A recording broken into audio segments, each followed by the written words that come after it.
Hey, hello everyone. Welcome back to the Cloud of Junction. So, in this video, we are going to learn about how you can plan your Azure Virtual Network.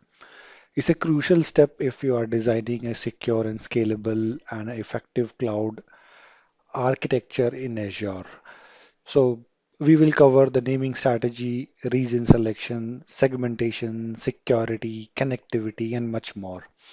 So if you're planning production grade Azure network solution, then this video is for you. Let's start it. So before jumping into planning section, let's quickly recap about Azure Virtual Network. So Azure Virtual Network or a VNet is an isolated logical network on Azure where you can where you cloud resources are like virtual machine, database, services like common communication securely. Think it of your private data center, but it's in cloud. Planning it properly upfront can save you a lot of headache and it can save a lot of money as well in terms of money as well. All right. Now, planning your virtual network. A poor planning can lead to IP conflict, a security vulnerability, network bottlenecking, high cost of resource due to insufficient routing. Every Azure resources needs to have a unique name, but scope varies. VNet's name must be a unique within the resource group, not across the subscriptions. The best practice says use consistency naming convention like it should start with VNet or VNet space region, environment or purpose. Like let's take an example. It should have something like this, a meaningful. We need reason where we are, the location where we are going to deployment, environment, what is the environment that we are deploying, and what is the purpose. Suppose we are going to deploy a VNet. This is the example that we are going to deploy a VNet. Name is VNet East US. It's a production environment, and the application is going to be deployed on it. It should have a clear visibility why we are using an why the purpose why it is being used. All right. So let's take into couple of more example. Before taking the couple of more example, let's be consistent. Use the same structure across all your resources. Basically, you can start. It's not mandatory use to start with the VNet, but in most of the environment I have seen, either they start from the location name or they start with the VNets. Basically, they start with the VNets hyphen. Avoid using special characters. Stick to letters, numbers, and hyphens. Do not use special characters like percentage, dollar sign, star sign, or something like that. Okay. Keep it short and meaningful. Azure has 64 characters limit, but I would recommend start it. You can choose something range between 10 to 15, anything that suits you. But keep it short and meaningful. Use lower character, prevent case sensitive when you are doing a ISC, infrastructure as a code, so it's give you a lot of errors and issues in scripting. So always use lower characters. Documentations and conventions ensure all team members follow the same rules. It's similar like best practices. We have pro tips, yes. In the naming convention, if you want to follow it, uh, these are three I mean, these are the pro tips that you should use. Required a prefix,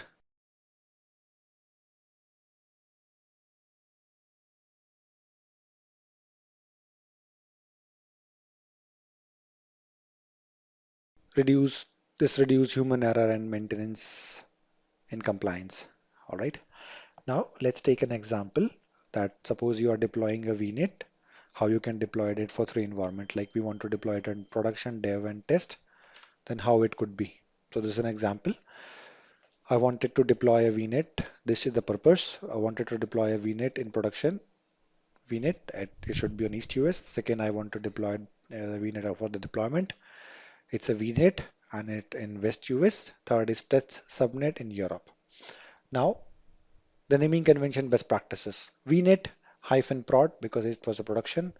East US is your location, and 01 is you can use is as I mean if you are deploying a multiple VNets, you can have the structure naming convention like 01, 02, and 03. Same it like deployment VNet dev West US 001. Same it with this subnet test North Europe 001. That is how you can actually deploy your VNet in the naming convention form. All right, choosing a right reason. Why it is important to have a right reason for a deployment. Selection is, I mean, reason is selection. So as your reasons include VNet must a specific reason as your reason and a subscription. So how to pick a reason? There are considerably 3 or 4 points that I usually or any architect that usually take care. First is latency. Choose a reason closest to to your users for optimal performance. You can use tools like Azure Speed Test measure latency, and second is compliance and data redundancy. For industries like finance, health, and uh, data must stay within a specific region or a country. So there is a requirement. All right. So you have to obey that policy. Availability, zone, and support. So some of the reasons have AZs. They have critical and high availability architecture. So you should consider those reasons as well while choosing a right, while selecting a reason for your VNet deployment. There is one more point that I have not included over here, but I wanted to discuss that is subscription design. So, in a large organization, you might have multiple Azure subscriptions. So, one of the each deployment or environment like dev, test, and prod, each subscription have can have multiple VNets. So consider using management groups or Azure policies to ensure governance across subscriptions. Also, out of VNet, limit the subscriptions and regions. Azure VNet subnet strategies or segmentation, you can call it. One of the most important point is designing and decision how you can segment your network. You need to have multiple VNets or you should have a subnet within this single VNet. For example, let's take an example of, or we can take an example of using multiple VNets if we have. We need to isolate environment like dev and prod and test and so on. Want different IP address and ranges. Plan to implement an advanced security between networks. Second is use multiple subnets within the VNet if you are using one to segmentation of your same environment. Need to route traffic between differently. Want to apply different NSGs and ASGs. I mean, you can reserve address space for your future subnet CRDR planning for critical. For example, you can use /16 VNet or /24 VNet for your subnets. Best practices. So there are some best practices also you need to consider as like network security group. Use them for subnet level of your easier management. Application security group for VMs by application for more granular rules. Like you have a application or a web application or multiple VMs running web application, so you can create an application security group and you can manage them in a single application group. Network virtual appliance. Use firewalls like Azure firewalls and third-party NAVs to intercept or route the traffic securely. Service endpoints, secure services like storage and SQL pass services by using service endpoint with a specific subnets. Routing table, you can use Azure routing tables to enforce or force traffic to route through the firewall or a gateway. Connectivity. Another very important topic that you should consider is the connectivity option. In connectivity, we have three or four points that we usually discuss it. One is pairing, VPN and ExpressRoute. Pairing connect two VNets so that the communication of each of them can have can take place. So if I take a use case, connectivity network in two different subscription or a two different region, ideal for internal Azure communication workload. Suppose you have a one region on East US and another is on your Central US, then you should have a connectivity or VNet peering needs to be established to have the machines to communicate to each other.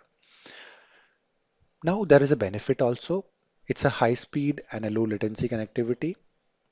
Provide private traffics, no need to go through internet. Cost efficiency compared to VPN or ExpressRoute.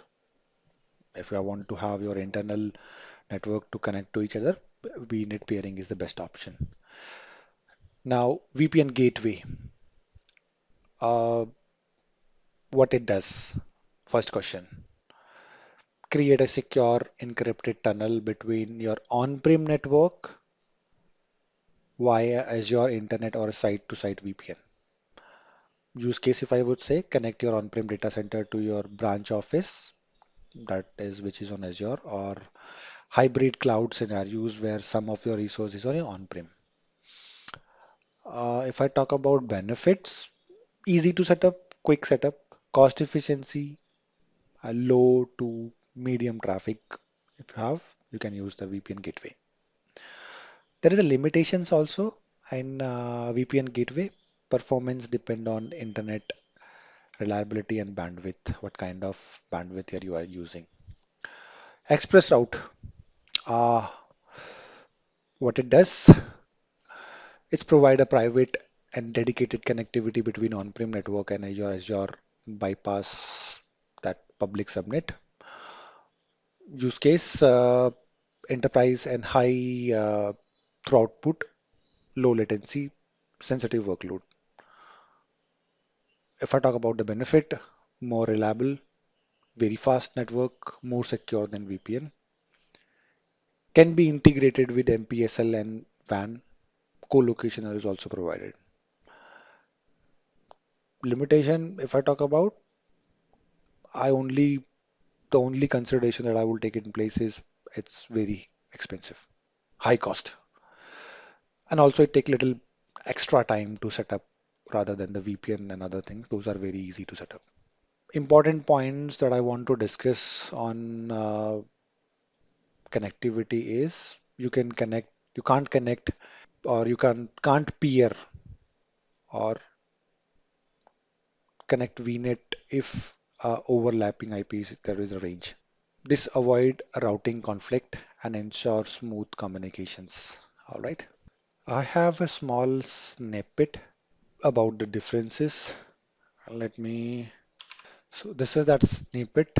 A small summary table you can say is on features. We have connect features, VNet pairing, gateway, and express route. So connectivity is a VNet to VNet, on-prem to Azure, and this is we have for on-prem to Azure and private circuits. Speed, high speed, low latency, medium, very high, low latency. Security, private, encrypted and public, private and dedicated line. Cost, low and medium, medium, very high. Setup, easy, moderate, and complex. All right, this is how you can actually differentiate about these three, and you can plan your connectivity. Now, the another one that comes into the that you should consider is about the DNS, name resolution.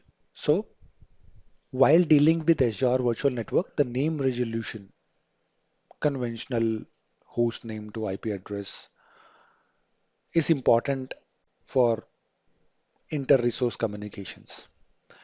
By default, resource in different VNets. can't resolve each other name using built-in DNS. This means that if you have two virtual machines, they cannot resolve each other or host name using the default DNS, Azure DNS. If they are paired, then you can have the communication IP address. So what is the solution? You have two main options to enable name resolution across using Azure DNS private zones, a service that's allow to create custom DNS zone into your private networks. It helps you to link multiple VNets to some of the private DNS zones, and the resources in different VNet can resolve by each other. Best of multiple regions and hybrid network, you can want to have to manage these solutions.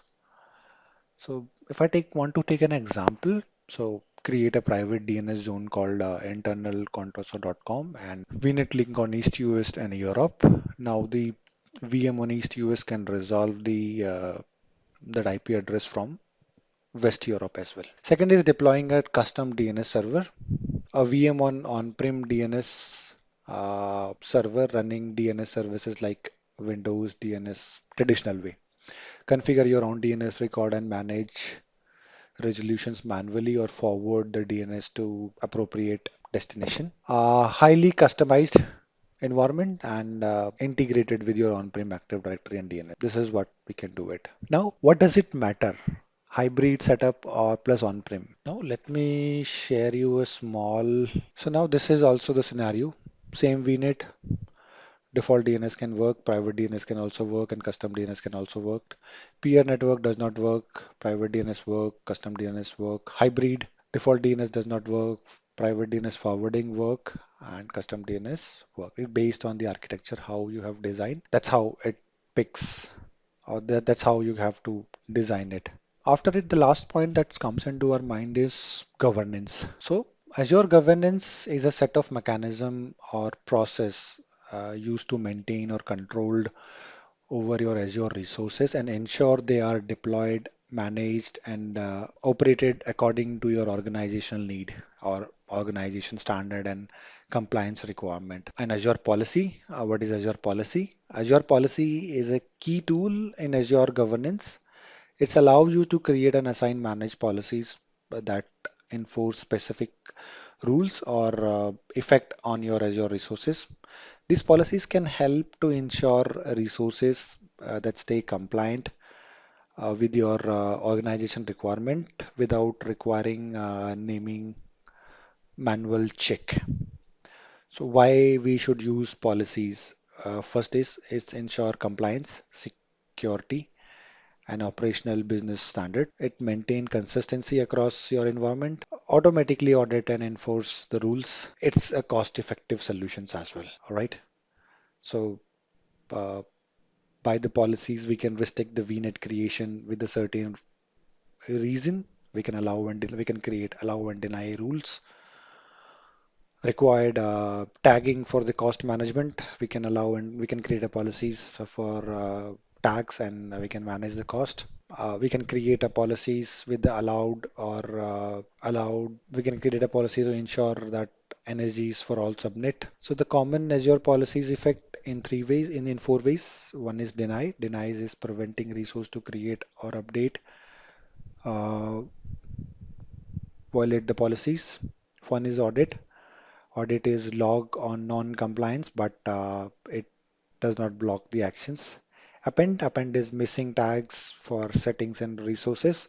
Deploy if not exist. Automatically deploy resources or settings if it is missing. So the policy is essential to enforce the standard to maintain the to maintain the control growing cloud environment. It's a cost-effective method also, and it's keep your environment neat and clean. You have it, a comprehensive guide.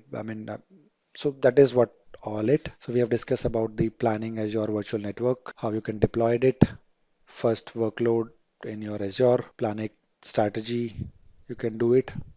So if you really like this video, give us a thumbs up. Thank you so much for watching this video. Have a wonderful day. Bye bye.